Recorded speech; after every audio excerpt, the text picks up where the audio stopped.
Okay, welcome back to the channel, everyone.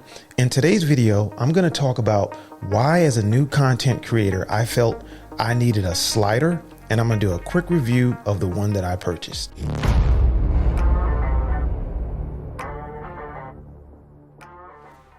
All right, so if you're new here, welcome.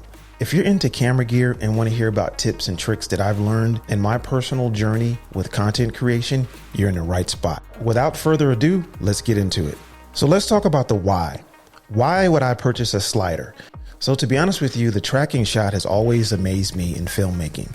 In some of my favorite movies, it's used a lot. So on a film set or in the movies, it's called a dolly shot. So the main reason why I wanted to buy a slider is because the tracking shot is one of my favorite shots in the movies, and it's one budget-friendly way that I can actually implement or use this in my filmmaking journey. Sliders can be picked up and purchased for various prices, and they provide that cinematic tracking look that you see in the movies today. So now you know why. The why is because I really like the tracking shot, and I wanted to purchase something that I could use in my home to simulate something that's used on a movie set. Now, am I saying go out and buy one based off of my opinion in this review? No. That is not what I'm saying. But what I will give you is 5 reasons why I purchased the Zeapon Micro 2 rail slider. Here's the slider I purchased right here.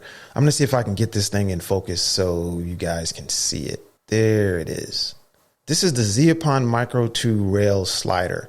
They actually do not make this particular model anymore. It's been discontinued. They have another version out that's been improved. This is the one that I purchased, and we're going to talk about the 5 reasons why I picked this guy up. So number 1, the main reason I picked this slider up is because of its small size or small form factor. The Macro 2 rail slider is small enough that it can fit in most camera bags, and due to its small size, it's not unwieldy. Number 2, so the second reason I like this slider is because it's really smooth. It is buttery smooth. I don't know what they use to lubricate this thing, maybe unicorn tears. This is the smoothest slider that I've ever felt. Now, I'll be honest with you, I don't own another slider, so I don't have anything to compare it to. One of the pluses about this slider is you push it by hand, so there's no batteries or electronics that can fail on you. So when you're doing your slides, you're pushing it by hand or you're using good old gravity. So what goes up must come down. Another cool thing about this slider is it's belt driven and it has built-in resistance. When you push on it, it's not going to keep moving unless there's weight on it and it's on an incline. As you gently push on the slider, there's resistance built into it. So that makes it really easy to keep consistent speed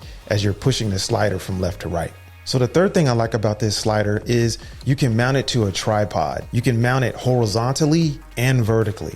When you flip it vertical, you're also able to get shots that go in the vertical plane. But the only thing is the weight. Once you put a camera body on here and maybe a cage and you push it up to the top, it's going to come down fast. When you're going down, make sure that you apply enough pressure so it doesn't slam down fast and you damage your camera gear. All right, so if you made it this far, I want to say thanks to everyone that stuck around, and hopefully I've provided some value. So if there's some value here, please consider giving me a thumbs up and even subscribe to the channel and tap that notification bell so you get notified when I create new content. Also, feel free to drop some comments down into the chat section. I always like interacting with viewers and content creators to just talk shop about gear or the learning process as well. So the fourth thing I really like about this slider is the actual slide distance is longer than the physical length of the slider itself. I actually measured the slider. It's actually 13 inches in length, but if you actually measure the slide itself from end to end, it's 21 inches. And that's due to the design of the slider. Basically what's happening are the rails are actually moving. Not only is the part that you mount your camera to sliding back and forth, but the rail system itself is actually moving too as well. So that gives you a little extra. And another cool bonus about this slider is when you're doing push-ins from front to back, you'll notice that the rails are not in view. And maybe that's to do with the design of the slider. I'm not sure, but as you're sliding that full 21 inches, you won't see the rails at all. Okay, so here we go. Number 5. The fifth thing I want to touch on or talk about with this particular slider is its durability. This thing is built solid. There is nothing dainty about this particular slider.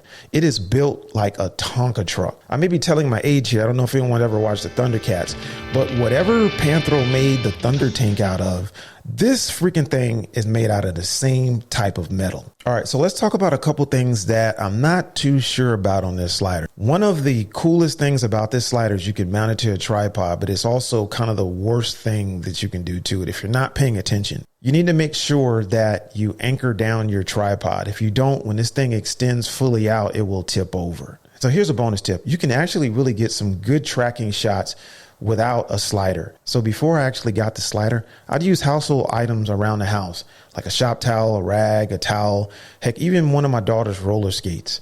So if you don't have the money for a slider, there's other things you can use to get the job done in a pinch.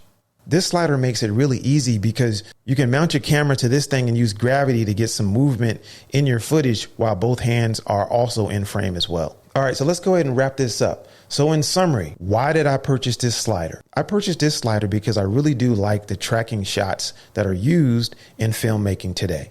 And the honest truth is, I just really wanted one bad. But what I didn't know is how much I would actually be using this thing. So with that being said, it was money well spent. So now let's go over the 5 reasons why I actually like this particular slider. Number 1, it's small form factor. Number 2, it's smooth.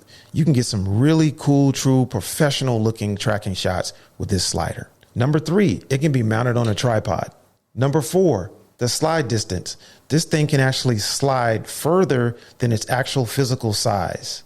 And the last one, number 5, durability. This thing is built like a Tonka truck. And the only con that I can kind of mention is you got to make sure that you weigh your tripod down or it'll tip it over. And I think any slider that's mounted on a tripod probably will have this same problem. And a bonus tip is you don't actually need a slider to get started. You can use things around the house like a shop towel. I use my daughter's roller skate. You could use a skateboard. I mean, there's tons of things that you can use around the house to kind of get the same effect. Hey, with that being said, I really appreciate you hanging out in my little YouTube cubby hole for a couple minutes, and hopefully I provided some value or some entertainment today. With that being said, I got to get out of here and blow this smoke hole. MPD out.